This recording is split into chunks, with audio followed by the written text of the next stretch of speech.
Un peu, hein, on était en train de on a discuté en off par rapport à tous les sujets qu'on devrait évoquer avec, ou on doit évoquer avec Danny Scopio.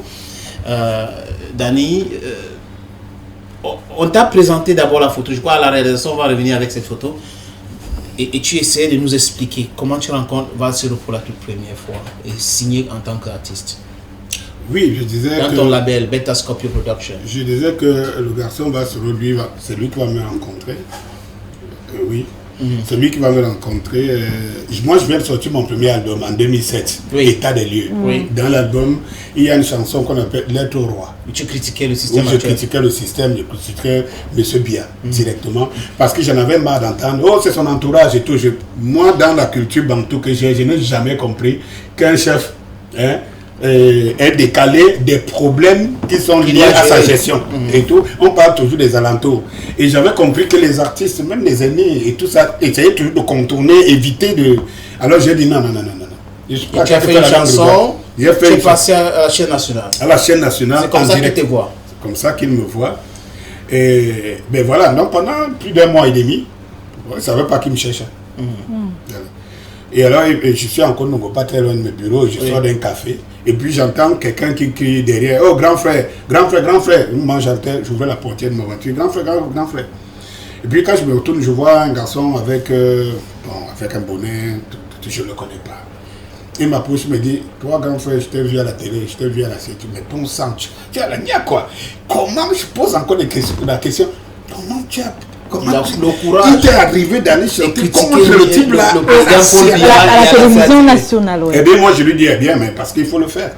Je suis quand même Camerounais, je suis dans le pays et tout. Il faut savoir dire des choses à qui de droit. Si vous aimez quelqu'un, il faut lui dire. Et tout ça. Donc, on se met à causer, il est très enthousiaste. Il me dit comment il est tombé, comment il était dans sa chambre, il appelle la télé, et puis il est tombé à cette TV, et puis il voit quelqu'un en train de chanter contre bien la CNTV. Il dit, mais c'est possible.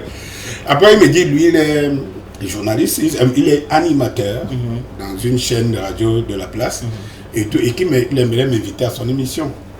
La chaîne en Van. Nsam ou en Van? Nsam. Mais c'était en Van. En Van à l'époque, oui. Et puis moi, j'accepte. Voilà, comme à l'époque, tous les animateurs étaient en bas, tout le monde tournait autour de mon bureau. Oui, je sais. Bon, parlons de ce sujet. Voilà, j'étais le président d'honneur des techniciens de radio. Technicien, diffuseur, radio et télé. Oui. Et voilà, donc j'accepte et je vais à son émission. C'était, je crois, un Saturday Night Fever. C'est une de ses émissions. Je faisais 2 heures et demie de temps et tout. En Inanoff, voilà, il me passe l'interview. Et puis je réalise quand même qu'on s'accorde, quoi. On dit la même chose, on a la même position sur le marché. Et puis il va me lâcher, il me dit, moi je suis un jeune rappeur, je paye pas mal aussi comme ça dans le rap. Oui, de m'en sortir et tout. Et voilà, je lui dis, ah tiens, puisque j'étais déjà convaincu par son verbe, on parlait la même chose, je lui dis, ah tiens, fais-moi écouter tes textes et tout. Ben voilà, il me dit, dans le lendemain, on se donne rendez-vous que le lendemain, je l'indique mon bureau. Je dis le lendemain qu'il vienne avec le texte. Sauf qu'il est venu, il est venu 1 semaine plus tard. Et moi j'allais à Tunis pour un séminaire sur l'architecture. Et j'étais sur la route pour aller à l'aéroport, je sortais, et c'est là lui il arrivait. Et il me dit, voilà, grand frère, je t'ai apporté le CDC, je dis, ouais, je suis en train de voyager, je peux rater le vol et tout, mais... Donne-moi, je mets dans le CD dans ma voiture. Au moment de me passer le CD, il va me dire, il va tenir mon attention sur la plage 4. Et il m'explique le pourquoi il a passé 1 semaine pour m'apporter, parce qu'il est entré en studio pour enregistrer la plage 4. Oui. Et qu'il est sûr que quelqu'un me plaira. Et moi je dis non, laisse-moi, je préfère l'écoute. Alors je mets le CD, première plage, ce pays, tu les jeunes, les machins, trucs, tralala, pour moi. C'est des textes que le monde me dit, tout ça. 2e, ne me parle plus, c'est quelque chose comme ça. 3e, et bien, nous sommes sur la 4e plage, donc. Alors, il a aussi titulé cette 4e plage, Lettre au président. Il s'est inspiré de Lettre au roi. Voilà, donc en fait, c'est qu'il a compris qu'il pouvait chanter contre le président. On dit des choses à partir de ce que toi tu avais fait, oui. Alors, moi j'écoute donc l'être au président pendant 1 minute 30, j'enlève le CD, je lui remets, je lui dis c'est bon, quand je reviens, tu entres en studio, et je lui dis, je te promets ça va faire un tabac. Et on ne va pas entrer dans tout ce que tu as pu faire, hein. Peut-être que sur d'autres plateformes, peut-être ici un jour, parce que là, et tu le suis actuellement, pourquoi est-ce que tu n'étais pas au Zénith, Danny, son Zénith? Non mais attendez, on a causé, je crois, 1 mois avant le Zénith, avant son Zénith. Oui. Et au bout de notre causerie, je lui ai dit, si tu m'invites, je viens. Je veux même payer mes billets, mais pourvu que tu m'invites. Parce que de toute façon, c'est quand même mon fiston. C'est moi qui l'ai mis révélé, je l'ai mis au devant de la scène. Bon, s'il atteint un summum, je ne m'invite pas. Je peux m'inviter sur le plateau de quelqu'un que je ne connais pas, mais je ne peux pas m'inviter sur le plateau de quelqu'un que j'ai aidé à être là où il est. Bien sûr. C'est de bonne guerre, de bonne science, quoi. Je ne l'ai pas dit qu'il me paye le billet, ou bien que le billet d'avion, ou bien qu'il me paye qu'il m'invite. Et il m'avait dit, je crois qu'on est des adultes, il y a un témoin, il m'avait dit, je ne sais pas qui, je me souviens plus le nom de celui qui s'occupait des invitations au Cameroun pour le machin, qui devait lui en parler et il reviendrait vers moi.